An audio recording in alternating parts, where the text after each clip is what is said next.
اعوذ باللہ من الشیطان الرجیم بسم اللہ الرحمن الرحیم طاسیم تلک آیات الكتاب المبین لعلک باخع نفسک الا یکونوا مؤمنین۔ سورہ شعراء، شعراء شاعر کی جمع ہے، شاعر یعنی جو شعر کہنے والا ہوتا ہے۔ اب یہ مکی دور کی صورت ہے جس وقت جو عروج تھا عرب کے اندر شاعروں کا، یعنی شعر وغیرہ کہتے تھے، اور کسی کا جو سب سے اچھا شعر لکھا ہوا ہوتا وہ کعبہ کی دیوار کے اوپر آ کر لٹکا دیا کرتے تھے۔ رسول اکرم صلی اللہ علیہ وسلم کے اوپر سورہ کوثر نازل ہوئی۔ رسول اللہ نے صحابی کو حکم دیا کہ جا کر سورہ کوثر کو وہاں پر لٹکا دو۔ سورہ کوثر وہاں پر جا کر لٹکائی گئی۔ فرمایا وہ دن تھا کہ اس سورہ کوثر کے بعد کوئی شعر ادھر نہیں لٹکایا گیا۔ یہ کلام اللہ تھا نا، اللہ کا کلام تھا، جب یہ لٹکایا گیا تو انسانوں کے کلام کیا ہوگے؟ عاجز ہوگے۔ تو اس صورت کے اندر شاعر یعنی جو لوگ شعر کہنے والے ہیں ان کی مذمت بیان ہو رہی ہے۔ آگے چل کر کہا جائے گا وَالشُّعَرَاءُ يَتَّبِعُهُمُ الْغَاوُونَ، یہ جو شاعر لوگ ہیں نا یہ بالکل بھٹکے ہوئے ہیں، ادھر ادھر کی باتیں کرتے ہیں جن کا حقیقت کے اندر کوئی کسی قسم کا تصور نہیں۔ فرمایا أَلَمْ تَرَ أَنَّهُمْ فِي كُلِّ وَادٍ يَهِيمُونَ، آپ دیکھتے نہیں یہ وادیوں کے اندر ادھر ادھر بھٹک رہے ہیں، انہیں تو کوئی پتہ نہیں، جہاں کہیں بیٹھے وہیں کھو گئے، ادھر ہی سوچنا انہوں نے شروع کر دیا۔ فرمایا جو شاعر لوگ ہوتے ہیں ان کی کوئی حقیقت نہیں ہوتی۔ طاسین، اللہ عالم بمرادہ، پہلے بھی عرض کر چکا ہوں، یہ جتنے بھی الفاظ ہیں الف لام میم، الف لام را، حامیم حامیم عین سین قاف، طاسین طاسین میم، یہ جتنے بھی الفاظ ہیں انہیں حروف مقطعات کہا جاتا ہے۔ ان کا معنی اللہ ہی کو معلوم ہے اور ان کی مراد جو ہے وہ بھی اللہ ہی کو معلوم ہے، متشابہات میں سے ہے۔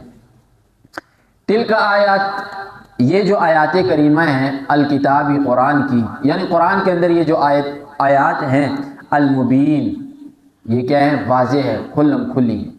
یہ قرآن کریم کی واضح آیات کریمہ آپ کے سامنے بیان ہو رہی ہیں، ان کے اندر کوئی ڈکی چھپی چیز نہیں ہے۔ اللہ نے قرآن کو آسان کر دیا ہے۔ وَلَقَدْ يَسَّرْنَا الْقُرْآنَ لِلذِّكْرِ فَهَلْ مِن مُدَّكِرٍ، اور میں یہ قرآن کیا ہے؟ نصیحت والوں کے لیے کیا ہم نے آسان کر دیا ہے۔ جو کوئی قرآن کو سیکھنا چاہے اور قرآن کے اوپر عمل کرنا چاہے، اس کے عمل کو بھی اور اس کی نصیحت کو بھی ہم نے عام انسانوں کے لیے کیا کر دیا ہے؟ عام کر دیا ہے، آسان کر دیا ہے۔ اسی چیز کو اللہ بیان کرتے ہیں کہ یہ تو میں نے کھول کھول کر تمہارے سامنے بیان کیے، واضح آیت کریمہ ہیں۔ لعلک باخع، اب مضمون یہاں سے چلے گا۔ پہلے بھی عرض کیا تھا حریص علیکم بالمؤمنین رؤوف الرحیم، محمد رسول اللہ صلی اللہ علیہ وسلم کی جو ذات تھی وہ حریص تھی، حرص تھی رسول اللہ صلی اللہ علیہ وسلم کے دل کے اندر۔ حرص اور لالچ کس چیز کی تھی؟ کہ سارے کے سارے لوگ مسلمان ہو جائیں، سارے کے سارے کلمہ پڑھنے والے ہو جائیں۔ فرمایا نہیں اے محمد رسول اللہ، ایسی حرص آپ اپنے دل کے اندر پیدا نہ کریں۔ کیوں؟ لعلک باخع نفسک، آپ اپنی جان کو اندر سے کڑتے رہیں گے، اپنی جان کو آپ ہلاک کر دیں گے، اپنی جان کو آپ ختم کر دیں گے۔ اللہ یکونوا مؤمنین، اس بات سے کہ یہ لوگ ایمان نہیں لا رہے، ان لوگوں نے ایمان نہیں لانا۔ اللہ کا جو ارادہ ہے نا، اللہ کی جو مشیت ہے وہ یہی ہے کہ تمام لوگ کبھی بھی مومن نہیں ہوں گے۔ اکثریت جو ہوگی، اکثر جو لوگ ہوں گے وہ کافر ہوں گے، اور مسلمانوں میں بھی سے بھی اکثر جو لوگ ہوں گے وہ نافرمان ہوں گے۔ یہ کیا ہے؟ اللہ کی منشا ہے، اللہ کا ارادہ ہے، اس ارادے کو کوئی تبدیل نہیں کر سکتا۔ تو اے محمد رسول اللہ، خواہ مخواہ آپ اپنی جان کے اوپر کیا نہ کریں؟ بوجھ نہ ڈالیں، یہ چیز بتائی جا رہی ہے۔ صحابی آئے، فرمایا کہ اے اللہ کے رسول آپ بوڑھے ہو گئے ہیں۔ یاد رکھیں عمر سے پہلے جو بڑھاپا انسان کے اوپر ظاہر ہوتا ہے نا، وہ کیا ہوتا ہے؟ غموں کی وجہ سے ہوتا ہے۔ ایک تو یہ ہے کہ 70 80 90 سال کے اندر بڑھاپا آ جائے، وہ تو عمر کے ساتھ آ گیا ہے نا۔ ایک بڑھاپا یہ ہے کہ اب چھوٹے چھوٹے بچے ہیں، 20 20 25 25 30 30 سال کے، بال سارے ان کے سفید ہو چکے ہیں۔ وہ جو بالوں کی سفیدی ہے وہ عمر کی وجہ سے نہیں ہے، وہ غموں کی وجہ سے ہے۔ تو رسول اللہ صلی اللہ علیہ وسلم کے بال بھی عمر سے پہلے سفید ہونا شروع ہو گئے۔ تو صحابی نے فرمایا اللہ کے رسول آپ بوڑھے ہو چکے ہیں۔ تو فرمایا ہاں مجھے سورہ ہود اور اس جیسی صورتوں نے کیا کر دیا ہے؟ بوڑھا کر دیا ہے۔ مجھے امت کے غم نے کیا کر دیا؟ بوڑھا کر دیا۔ مجھے قیامت کے غم نے بوڑھا کر دیا۔ وہ محمد رسول اللہ ہے کہ انہیں امت کا غم کھائے جا رہا ہے، قیامت کا غم کھایا جا رہا ہے، اور امت کو کسی چیز کی کوئی پرواہ نہیں۔ تو فرمایا اے محمد رسول اللہ، اپنی جان کو آپ غم کے اندر مبتلا مت کریں۔ وَلَا تُسْأَلُوا عَنْ أَصْحَابِ الْجَحِيمِ، آپ سے جہنمیوں کے بارے میں پوچھ گچھ نہیں ہوگی، آپ سے پوچھ صرف اور صرف اس چیز کی ہوگی کہ آپ نے تبلیغ کرنی ہے۔ بلغ ما انزل الیک من ربک، آپ ما انزل کی تبلیغ کریں، جو کچھ آپ کی طرف آتا ہے، جو کچھ اتارا گیا ہے آپ کی طرف، چاہے وہ وہی جلی ہو یا وہی خفی ہو، آپ نے اس کی کیا کرنی ہے؟ تبلیغ کرنی ہے۔ آپ سے یہ نہیں پوچھا جائے گا کہ کتنے لوگوں نے آپ کی بات مانی اور کتنے لوگوں نے آپ کی بات نہیں مانی۔ آپ اپنا فرض پورا کیجئے۔ تو لعلک باخع نفسک الا یکونوا مؤمنین، اب شاید ایسے ہوگا کہ آپ اپنی جان کو ہلاک کر دیں گے اس بات سے کہ ان لوگوں نے ایمان نہیں لایا۔ آپ ان کی وجہ سے اتنا غم مت کھائیے۔ ان نشأ ننزل علیہم، اگر ہم چاہیں تو اتار دیں ان کے اوپر من السماء، آسمان سے، آیتن کوئی نشانی، ہم چاہیں نا تو آسمان سے کوئی نشانی ایسی اتار دیں، فظلت اعناقہم، کہ جھک جائیں ان کی گردنیں، لہا خاضعین، کس کے سامنے؟ اس نشانی کے سامنے بالکل جھکی ہوئی، اگر ہم چاہیں۔ اور ہوا ہے، یہ بات یاد رکھ لیں، اگر اللہ آج بھی چاہے نا تو دنیا کے اندر کسی کو کافر نہ چھوڑے، ایک نشانی اللہ اتار دے آسمان سے، سارے کے سارے لوگ کلمہ پڑھنے والے بن جائیں، کوئی دنیا کے اندر کافر نہ رہے۔ اور بندوق کے زور پر کون کلمہ نہیں پڑھتا؟ ہر ایک پڑھتا ہے۔ تو اللہ سے بڑھ کر کس کے پاس بڑی بندوق ہے؟ ساری کی ساری دنیا اللہ کے قبضہ قدرت پر ہے۔ ایک آسمان کا ٹکڑا اگر اللہ دنیا والوں کے اوپر لا کر سروں کے اوپر رکھ دے کہ کلمہ پڑھو، یا یہ ٹکڑا میں تمہارے اوپر گراتا ہوں، کون ایسا ہے مائی کا لال کہ جو کہے کہ میں کلمہ نہیں پڑھتا؟ یہی حالت اللہ نے یہودیوں کے ساتھ نہیں کی۔ وَإِذْ أَخَذْنَا مِيثَاقَكُمْ وَرَفَعْنَا فَوْقَكُمُ الطُّورَ خُذُوا مَا آتَيْنَاكُمْ بِقُوَّةٍ، بدبخت تھے، اللہ کی بات کانوں سے سنی لیکن اس پر ایمان نہیں لایا، اس پر عمل نہیں کیا۔ اللہ نے فرمایا صبر کرو۔ اب اللہ نے کوہ طور کو اوپر لے کر گئے، اللہ اس کا ایک ٹکڑا بنایا بادل کی شکل میں، اس پورے پہاڑ کا کوہ طور کا لایا، لا کر ان کے سروں کے اوپر رکھ دیا۔ اب تھوڑا سا فاصلہ ہے، دیکھ رہے ہیں کوہ طور ہمارے سروں کے اوپر ہے۔ فرمایا پکڑتے ہو کتاب کو کہ نہیں پکڑتے؟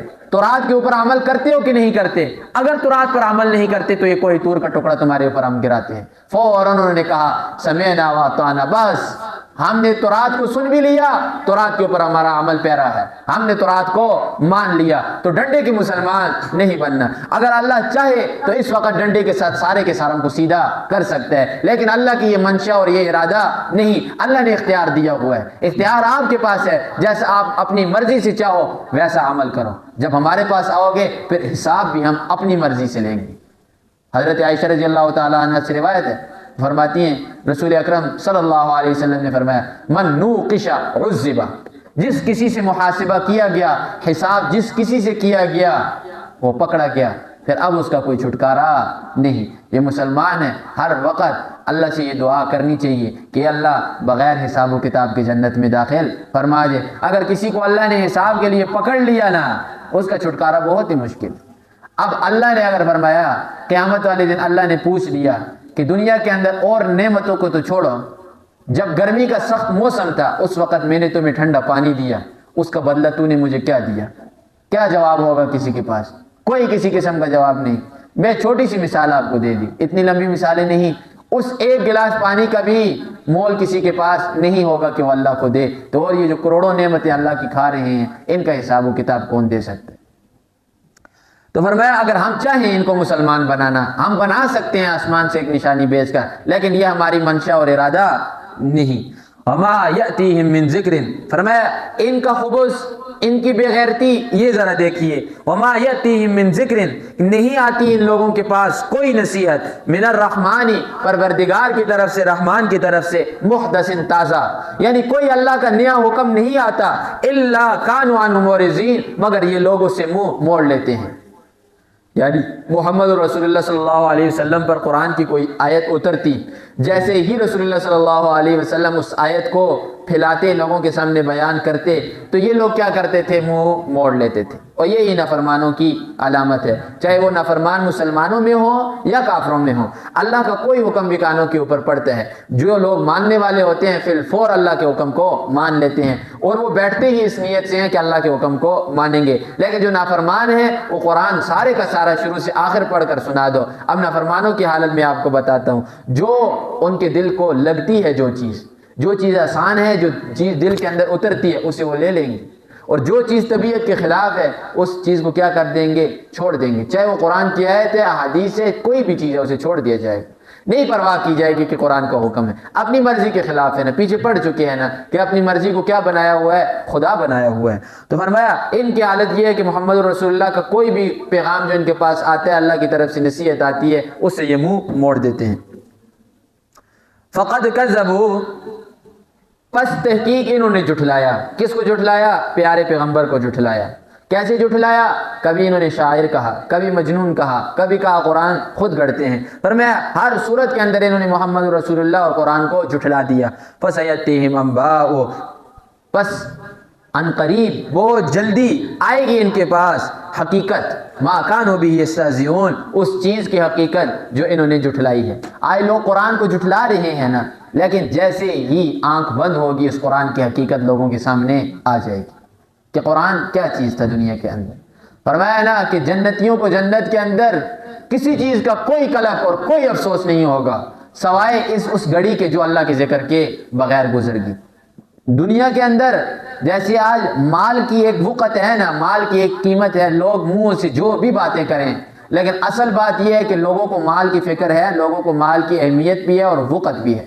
انسانی جان کی انسان کو کوئی قدر و قیمت نہیں، صرف اور صرف قدر و قیمت ہے تو اپنے فائدے کی۔ آج کے یہ مادی دور اتنا زیادہ مادی بن چکا ہے کہ اس وقت ہر ایک سب سے بڑا رشتہ کس کا ہوتا ہے؟ ماں باپ اور بہن بھائیوں کا۔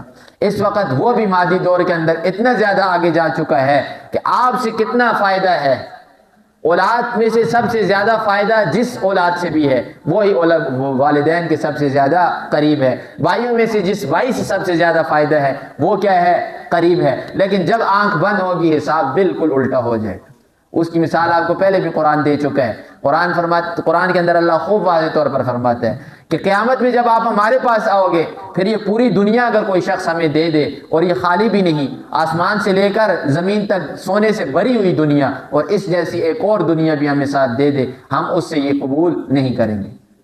جیسے آج نیکیاں کسی سے قبول نہیں کی جاتی نا، آپ کسی سے کوئی مال وغیرہ لو تو اسے کہو کہ میں تمہیں نیکیاں دیتا ہوں، نہیں لے گا نا، اسی طرح کل قیامت والے دن مال بھی آپ سے قبول نہیں کیا جائے گا۔ اس لیے اپنی دنیا کو بنانے کے لیے اپنی آخرت کو تباہ مت کریں۔